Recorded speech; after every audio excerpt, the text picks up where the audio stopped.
آپ کے رانا ثناء اللہ جو انٹیریئر منسٹر ہے جو آپ کے اوپر ہے وہ تو کہہ بیٹھا کہ عمران خان کو جیل میں ڈال رہا ہے. وہ ابھی کوئی انکوائری کا مجھے بھی نہیں پتا, ابھی تو ہمیں 164 کا بیان بھی ہمارے سامنے نہیں آیا. ابھی تو نیوز آئٹمز آ رہی ہیں نا کہ جی اعظم خان نے یہ کہہ دیا. ہمارے سامنے تو ابھی کچھ نہیں آیا, کیونکہ میں نے اپنے وکیلوں سے پوچھا تو کسی کی وکیل کو بھی پتا نہیں کہ وہ کون سا بیان ہے اعظم خان کا جو 164 پہ آتا ہے. یہ تو نیوز آئٹمز آ رہی ہیں. تو ابھی سے ہی وہ کہنا شروع ہو گیا ہے کہ جی اس نے جیل میں جانا ہے جو ایف آئی اے کا ہیڈ ہے. تو ایف آئی اے کی کیا حیثیت رہ گئی؟ تو انہوں نے, ہمیں تو پتا انہوں نے کیا کرنا ہے, لیکن قوم کو پتا ہونا چاہیے کہ یہ اتنا بڑا ظلم ہوا اس ملک کے ساتھ, جو انہوں نے جو گورنمنٹ گرائی ہماری, جو میں نے آپ کو بتایا بھی کہ آئی ایم ایف کی صرف آپ رپورٹ پڑھ لیں کہ انہوں نے بتایا کہ انہوں نے یہ جو منی لانڈررز تھے اور این آر او والے یہ جو لیڈرز تھے, انہوں نے آ کے پاکستان سے 14 مہینے میں کیا اور عوام کو کتنی تکلیف ہوئی, کتنی تکلیف سے عوام گزر رہی ہے, اور مزید اور آگے تکلیف آنے والی ہے. ایک وہ گورنمنٹ جس کی بہترین پرفارمنس تھی, اور وہ صرف اور صرف, اب ضرورت نہیں ہے آپ آئی ایم ایف کا ہی پڑھ لیں نا, آئی ایم ایف تو ہمارے نیچے نہیں ہے, اکنامک سروے پڑھ لیں جو کہ انہوں نے شائع کیا, تو وہ تو اب واضح ہے کہ ایک حکومت جو بہترین پرفارمنس دے رہی تھی, جو لوگوں کے حالات بہتر کر رہی تھی, روزگار بڑھتا جا رہا تھا.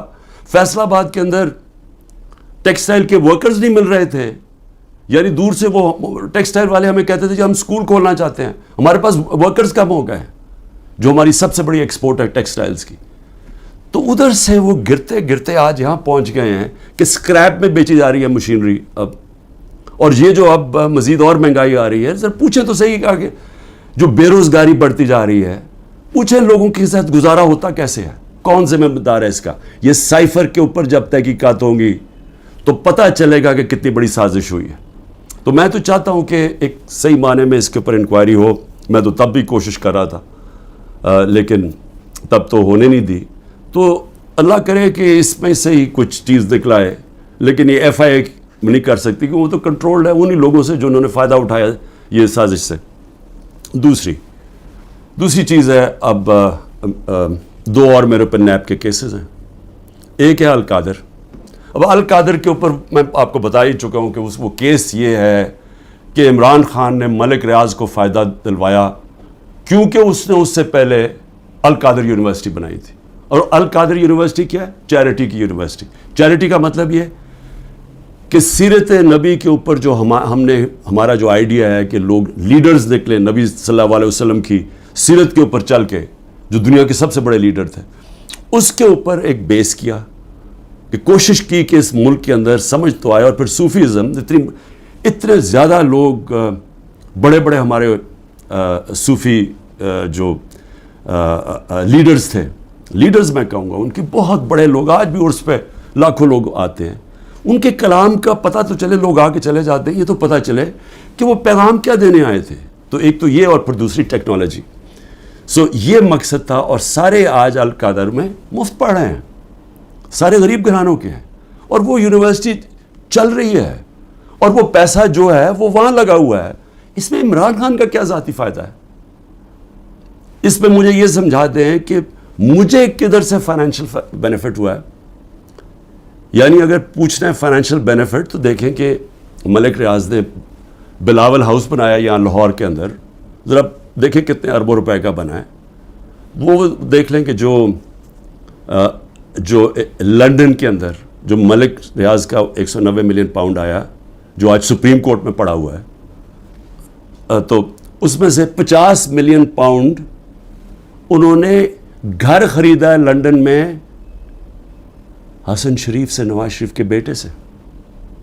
یہ پوچھیں کہ 18 ارب روپیہ, کم از کم 17-18 ارب روپیہ ہے. 18 ارب روپے کا نواز شریف کے بیٹے کے پاس پیسہ کدھر سے آیا گھر خریدنے کا؟ کیا اس لیے وہ بھاگ گئے تھے باہر؟ جب نیب نے ان کو بلایا اور پوچھنا تو دونوں بیٹے باہر بھاگ گئے کہ جی ہم پاکستان کے شہری نہیں ہیں.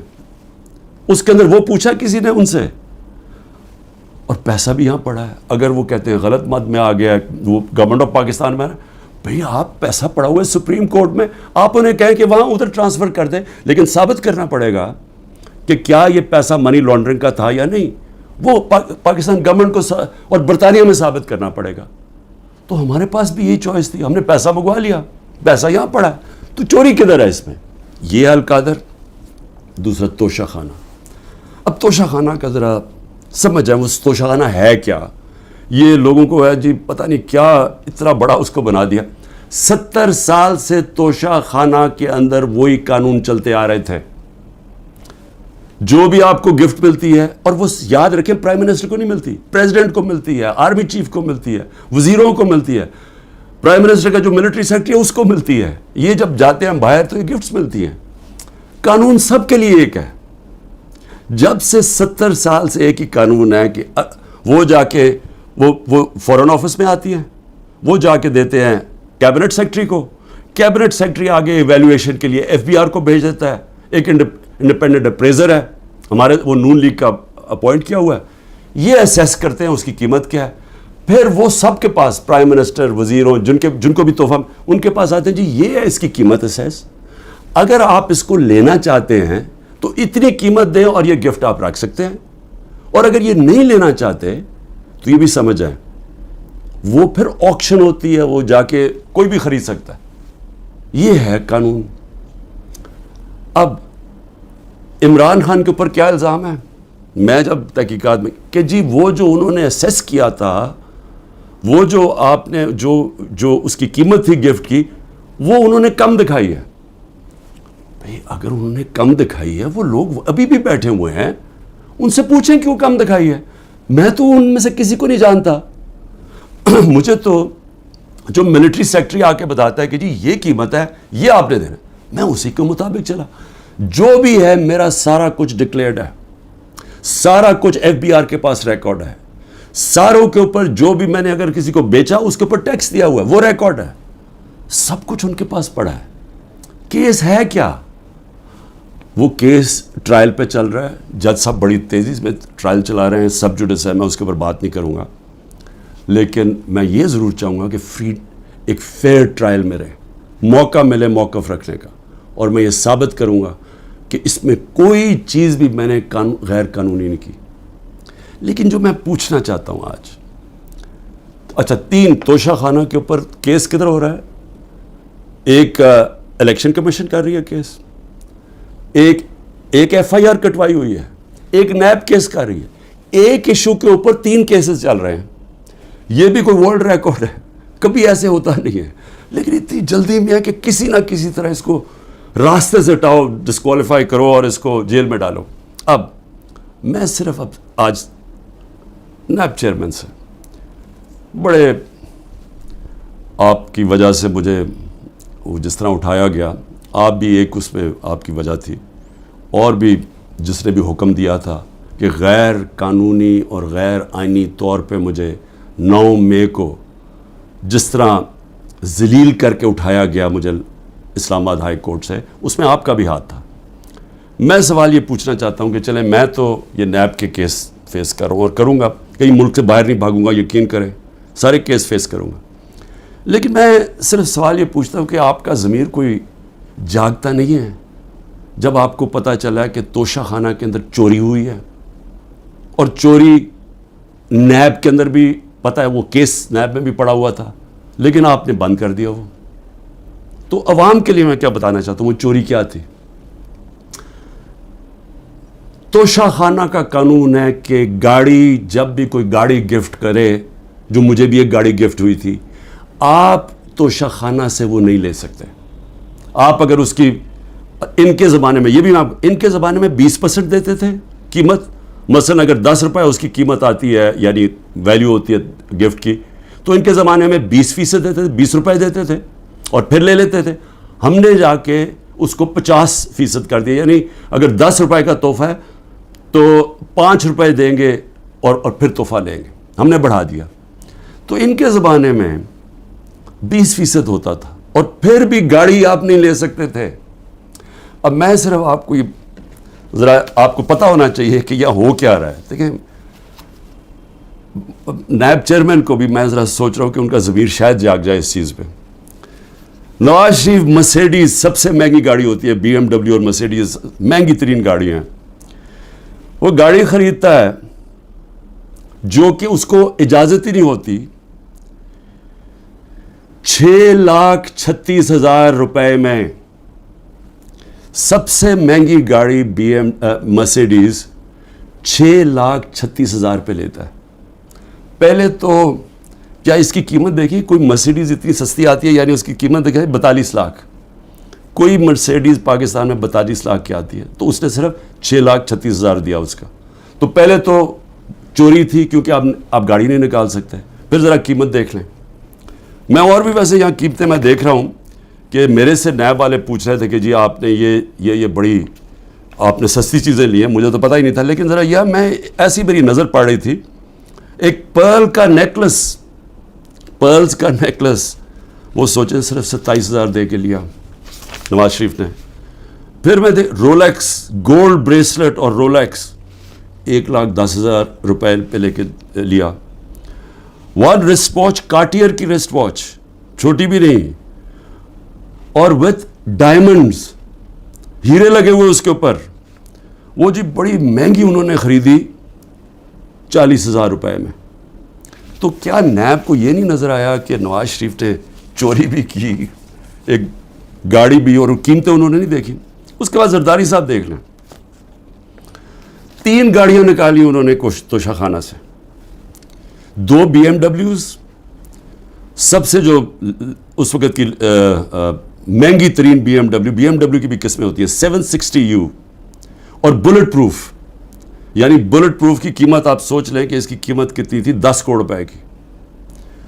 تو وہ انہوں نے ایک BMW وہ نکالی, پھر ایک دوسرا ماڈل وہ بھی سیکیورٹی والی, 2 BMWs, اور پھر ایک ٹویوٹا لیکسس, یہ بھی بلٹ پروف. تو ان کے اوپر کوئی نیب کی انکوائری یا کوئی نہیں ہونا تھا. یعنی کیا طاقتور اگر آج بیٹھا ہوا تو اس کے لیے سارے معاف ہو جاتی ہیں چیزیں. اور یہاں آپ کہہ رہے ہیں کہ جی وہ جو انہوں نے سستی دکھا دی یا وہ مہنگی, تو جنہوں نے سستی دکھائی ہے وہ تو ابھی بھی بیٹھے ہوئے ہیں, پوچھیں ان سے. آگے چلیں جی. میں نیب چیف کو میں پھر سلام کرتا ہوں, آفتاب سلطان کو سلام اس لیے کرتا ہوں کہ ان سے جب کہا گیا یہ جو حرکتیں اب ہو رہی ہیں, انہوں نے کہا میں نہیں کرتا.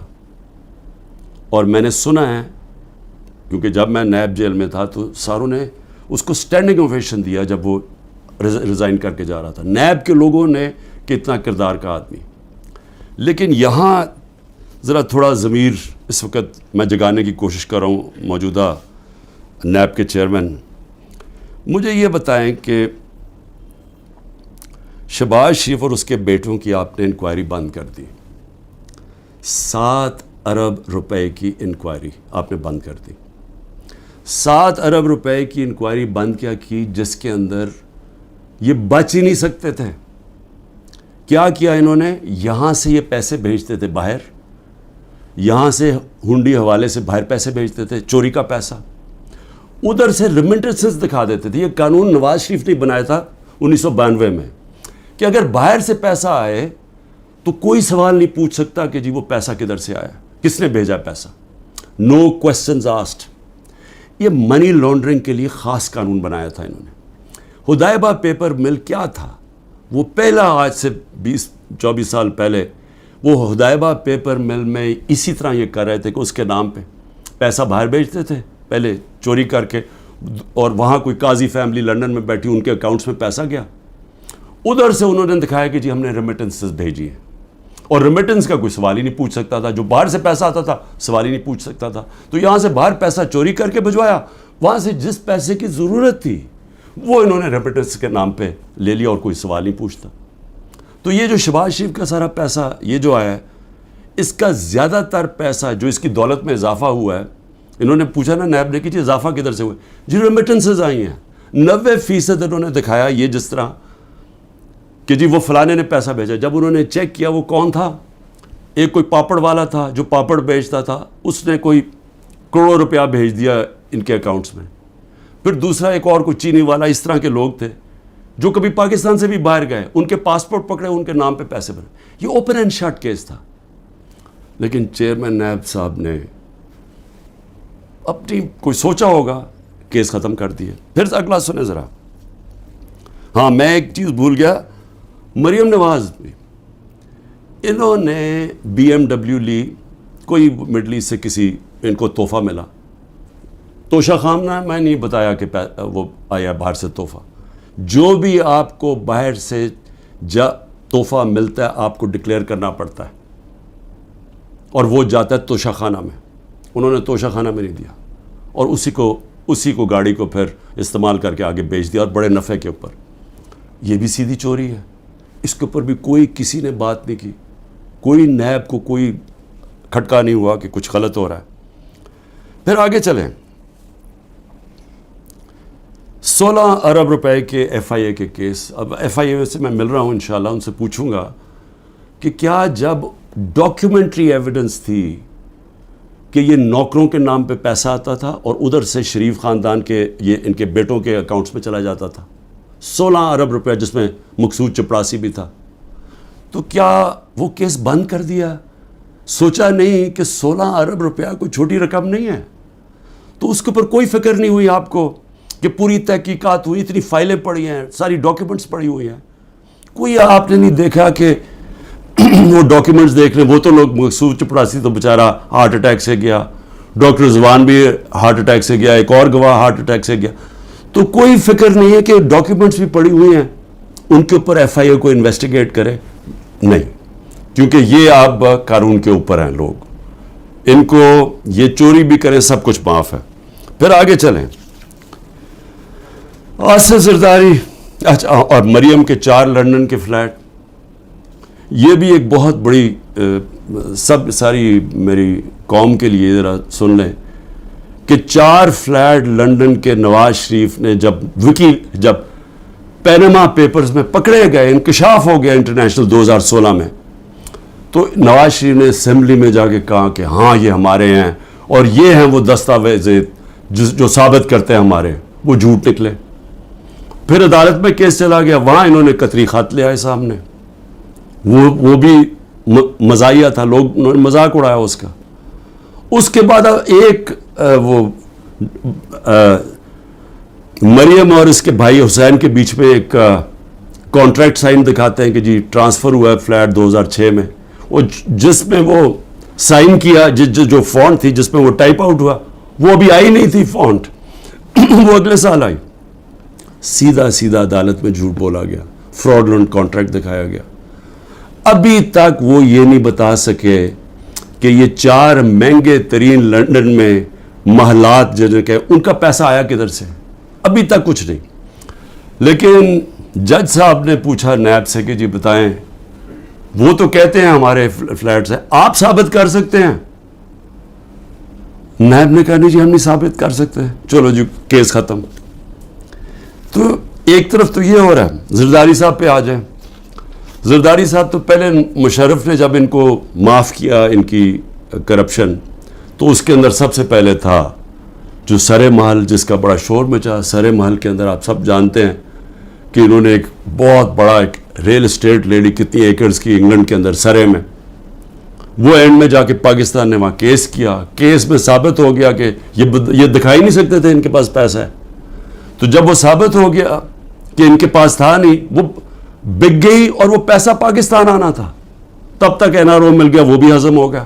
$60 ملین پڑے ہوئے تھے سوئٹزرلینڈ میں, وہاں کیس کیا, وہ آنے والا تھا پاکستان, این آر او میں وہ بھی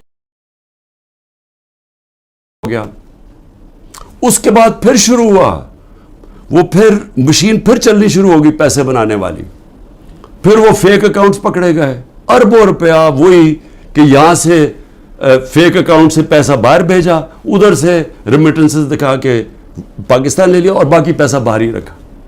جو کرپشن ہو رہی ہے سندھ حکومت کے اندر, جو کھل کے پیسہ بن رہا ہے, جو سارے جانتے ہیں زرداری سسٹم کہ ہر چیز کا کٹ ملتا ہے, وہ کیا ہماری ایجنسیز کو نہیں پتا؟ کیا وہ نیب کو نہیں پتا؟ لیکن کیونکہ ان سے بھی ڈیل ہوئی ہے, وہ بھی آج اوپر بیٹھے ہوئے ہیں پاور میں. لیکن کن کے اوپر اس وقت پورا زور لگا ہوا ہے؟ سارا زور لگا ہوا ہے